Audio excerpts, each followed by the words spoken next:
What's up? Welcome in to another install of Deep Dive Sports. I'm Kenneth.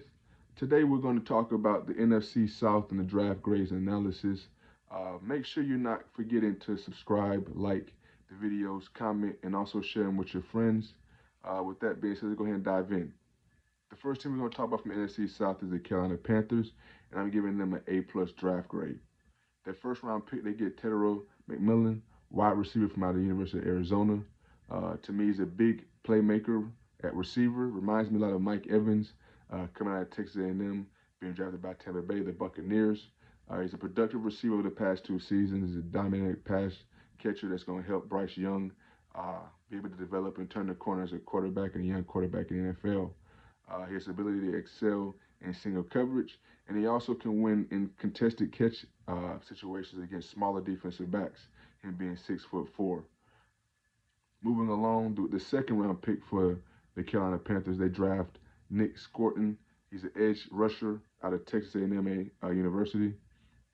He's got some physical attributes to make him a three-down player, and he's also disruptive presence in the run game a little bit. So I think he has some production and he has some potential to continue to get better. To me, their next pick in the third round is one of their picks I feel is a value pick, and I think he can have a huge impact in his rookie year and his career there in Carolina. Princely Uman Malayanan is an edge guy from Ole Miss. He was at Florida but transferred to Ole Miss this past season. He has a lot of potential to me. He's an underrated edge guy, and if you need any proof of it, just plug in the film against the University of Georgia this past season. I believe he had 2 or 3 sacks and had a lot of QB pressures there against their left tackle. To me, he was one of the most underrated edge guys in this draft class, and I think he's going to add a lot of depth and versatility to what they want to do in the defensive line there in Carolina. Moving along to their next pick, they draft Trevor Etienne. He's a running back out of the University of Georgia. He started at Florida also, transferring to Georgia. And to me, he's a home run kind of running back. At Georgia, he was asked to run the ball through the tackles and between the tackles. So I know he has some toughness in running the ball in the middle of the offense and A-gaps. He also has some potential to be able to catch the ball out of the backfield there for Bryce Young and being able to be a weapon in the passing game that way. Next, the Carolina Panthers select Latham Ransom. He's a safety from Ohio State, defending national champions. From watching him, he's an aggressive safety. He's a safety that can blitz, and he's always putting his nose in the game in the run game. Watching him play, he's a very, very physical safety, and he's a sure tackler in space and against the run. Next, the Carolina Panthers draft Cam Jackson, defensive tackle from out of the University of Florida in the 5th round. He's a big interior guy to me. He does play a little bit high, and that's one thing I think he has to work on with going against NFL offensive linemen. His pad level, sometimes he does get high, but that's something that's easily corrected from film study. But he does have potential to be a great interior pass rusher to me. He's got long arms, and he's very quick. He has some good quick twitch muscles and ability in the run game, and I think he'll be able to utilize those abilities and those skill sets in the pass rush and pass setting as well in the passing game. Next, the Carolina Panthers select Mitchell Evans, tight end from the University of Notre Dame. To me, he's a traditional tight end, inline blocker, can put his hand in the dirt. And just watching him play, he does all the little things right that helps you win ball games. Like I said, he's good in the blocking aspect in the run game, but he's also decent as a pass catcher. He wasn't asked to do too much at Notre Dame, and I expected the same things to be asked upon him there in Carolina. Finally, to wrap up the Carolina 2025 draft class, they draft Jimmy Horn Jr., wide receiver from Colorado. To me, he's an underrated and overshadowed player in this draft process. There at Colorado, he had receivers that he didn't get a chance to really maximize his ability. There with Hunter there winning the Heisman, but I think he's going to be able to come in and add some speed to the receiving core. He also can have a chance to get on the field early in the return game, and punt return and kick return. But I think he could be another value pick for the Carolina Panthers. Again, I have an A+ grade for the Carolina Panthers this year for their draft class. The next team in the 2025 draft class we're talking about, NFC South, is the New Orleans Saints. I'm giving them a B plus draft grade. Their first round pick, they get Kelvin Banks Jr., offensive tackle from the University of Texas. He's a big offensive lineman that has good feet. He's highly regarded as one of the most respected offensive linemen in this draft class. He's got athleticism and he's very good in the run situations. He's able to create another line of scrimmage and get guys moved and create running lanes and seams for running backs to make plays in the run game. Next, the New Orleans Saints draft Tyler Saw, quarterback from Louisville. I think he's a solid prospect. I think he's a very mature quarterback. He's 25 years old. Now, that could be a knock for him. That could be the reason why he fell to the second round, because he's not a younger quarterback. He's already going to come in the league at 25 years old. But with that, you get a chance to get a very mature quarterback. You're not getting a kid to be able to come in and you're expecting to compete for starting time with Derek Carr retiring here. If you need any film to suggest what he could probably do or look long term or look next level of what he can do, his shootout against Miami and first overall pick Cam Ward indicates he can make all the throws. In a big game with a lot of eyeballs on him, in one of those kind of games, he fared pretty well. And some would say he outproduced and outplayed Cam Ward. His team is going to win the ball game. So I think that we can maybe see some big things for him year one as a rookie there in New Orleans for the Saints. The Saints draft Vernon Brofton next in their third round pick. With their third round pick, he's a defensive lineman from the University of Texas. He's a nice interior defensive lineman in the run game and also in the pass game. He has quick first step and has a lot of potential for growth in the pass rush. He's going to bring some versatility and strength to the defensive line for the New Orleans Saints and help bring some continuity there, helping Cam Jordan on the defensive line. Next, the Saints draft Jonas Sanker. He's a safety from Virginia Tech. He's a very active safety against the run. He had 98 tackles, and he also had 8.5 tackles for loss. So it just lets you know how intricate he was for the University of Virginia in the run game. I expect him to come in and compete for some playing time in the secondary and also contribute on special teams as a rookie for the Saints. Next, the Saints draft Danny Stutzman, linebacker from Oklahoma. To me, he's a throwback kind of player. He's a fun guy to watch on film. He's a sideline-to-sideline linebacker. He's a better athlete than you would expect also. He led Oklahoma in tackles.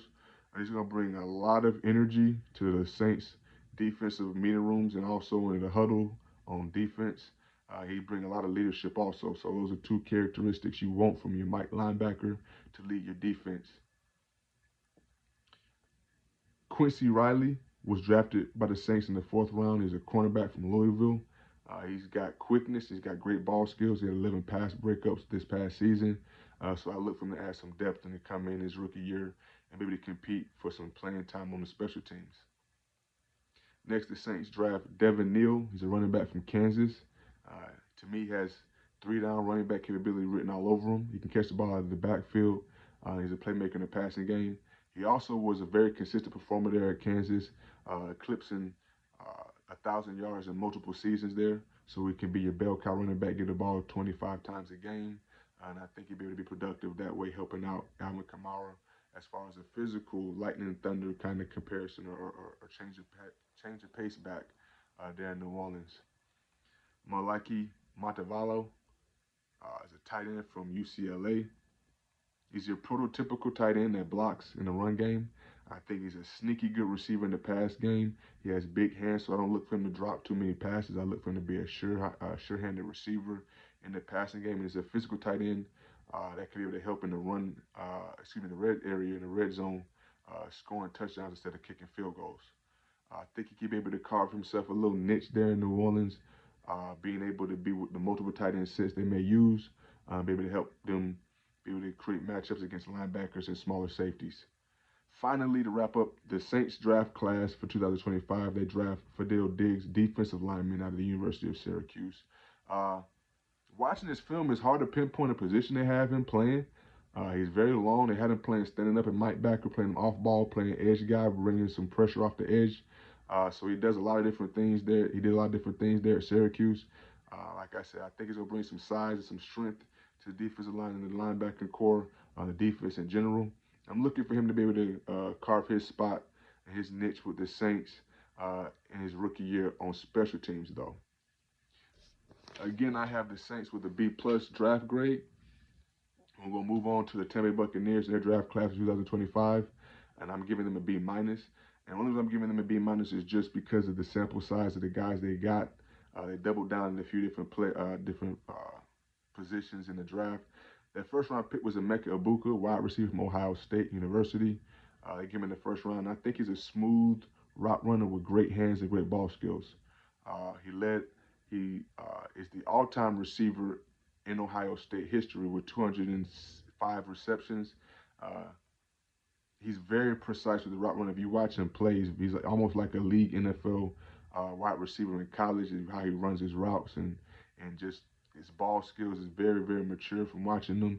I think he can come in and immediately contribute there in the slot. They have Mike Evans outside as well as Chris Godwin, so he's got two Pro Bowl, all pro caliber wide receivers to be able to learn from and be able to continue to get better as he progresses in the NFL.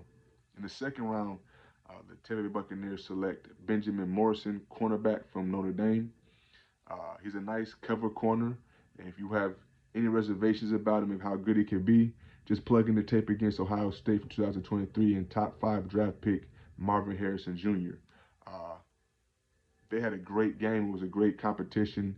Marvin Harrison did win some reps, but just watching the game just shows you a lot of potential that the guy can have and what he can be able to do against some very good receivers. Like I said, he got ball hawking ability. He had 9 interceptions in 2022 and 2023. His instincts and coverage skills make him have him the ability to come in and compete for a starting position at corner right away for the Tampa Bay Buccaneers. Next, the Buccaneers draft Jacob Parrish. He's a cornerback from Kansas State. Now, typically, Kansas State players come in the NFL, they're very polished and very technique sound football players, no matter what position you draft them at. To me, he's a solid corner with good technique. And he also ran a 4.36 at the combine in the 40 times. So he's got good athletic ability. He had 23 pass defenses there in the past 3 seasons. He got some agility and anticipation. So I do look for him to be able to come in and contribute right away in special teams and also compete for a starting position in the cornerback position on defense. Next, the Tampa Bay Buccaneers select David Walker.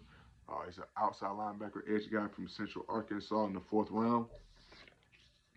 To me, he's a leverage rusher. And what that means is he's not a very tall guy, so he's going to win with leverage just naturally by his height and his stature. Most of his offensive tackles he's going to go against are going to be 6'4" and bigger. So he's going to be able to get a chance to get up underneath them and win with leverage. And his bull rush, from what I've seen on film, is pretty formidable, and I respect it a little bit. Already having a go-to move coming in the NFL. He amassed 39 sacks in college, so playing at a smaller level, or lower competition level could be a question mark, but he has the production. So he's done what he's supposed to do against the level of competition. And it's, like I say, he's a very explosive guy off the edge. I look forward to him coming in and be able to compete for a starter position and get a chance to play in pass rush situations for the Buccaneers. Next, the Buccaneers draft Elijah Roberts, defensive lineman from Southern Methodist University there in Texas. He's a solid defensive lineman who plays with power. He plays with quickness in the run game and is very instinctive. He's going to offer some versatility along the defensive line, both inside and on the edge. He's a 6'5" guy, and he also played at 285 pounds this past season. He had 17.5 sacks in his career, and he also had 23.5 tackles for loss. So he's able to be a pass rushing specialist, and he's also able to disrupt the game for the offensive lineman in the run game. Finally, their last pick for the Tampa Bay Buccaneers is Tez Johnson, wide receiver from out of the University of Oregon.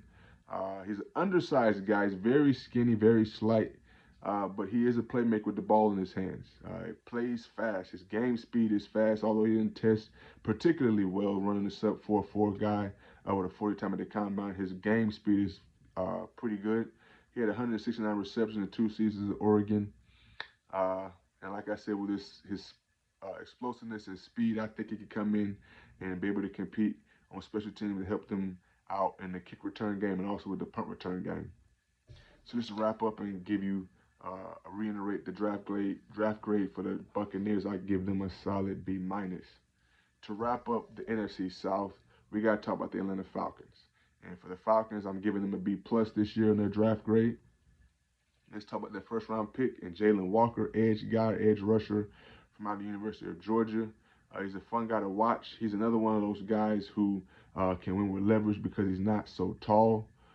He has good power rush and he can convert that to speed. He plays very hard. He plays like his hair is on fire. Uh, he has a decent bull rush too, just because of his leverage.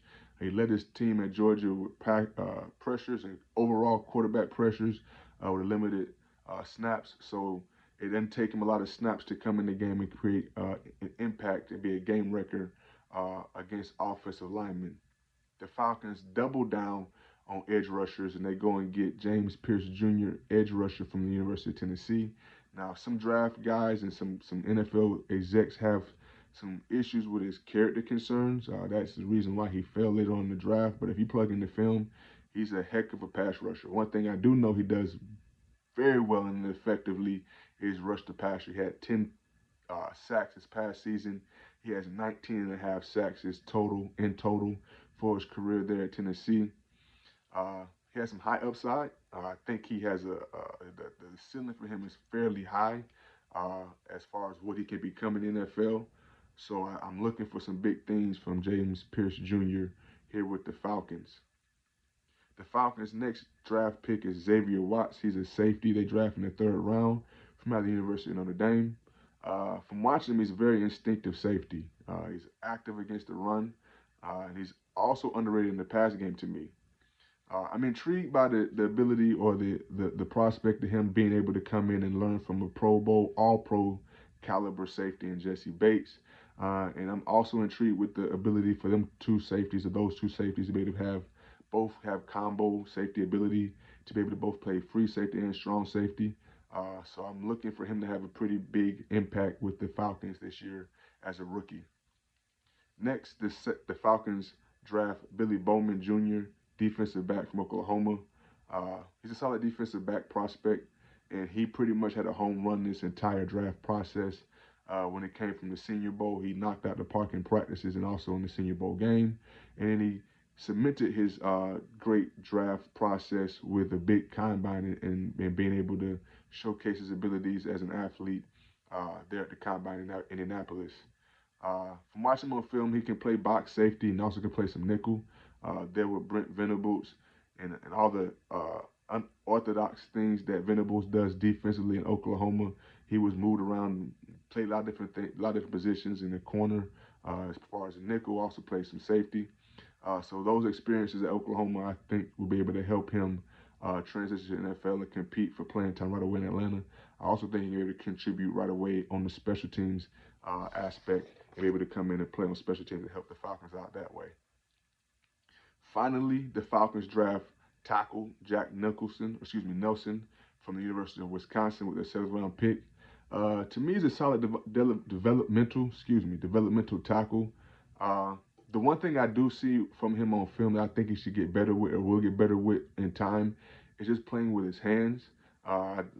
Sometimes in some reps I saw his hands around his waist, and I think he'll be able to be more effective when the ball is snapped. He gets his hands and have active hands as soon as the ball is snapped. So I think he could be a very good developmental tackle there for the Falcons. They draft in the seventh round. And just to recap the Falcons draft pick and reiterate, I have them with a solid B plus draft grade for 2025 draft class. In closing, I just want to say thank you again for tuning in with me here at Deep Dive Sports. Don't forget to like, subscribe, comment, and share the video with your friends. With that being said, let's dive out.